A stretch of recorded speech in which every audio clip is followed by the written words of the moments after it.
फोडणी आपली तयार आहे.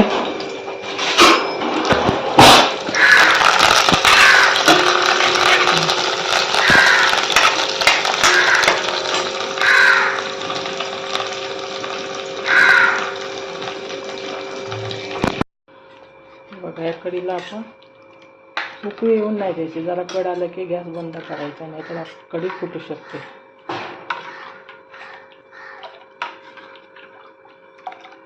पाहिजे तर थोडीशी साखर घालायची, पण मी नाही घालत आहे.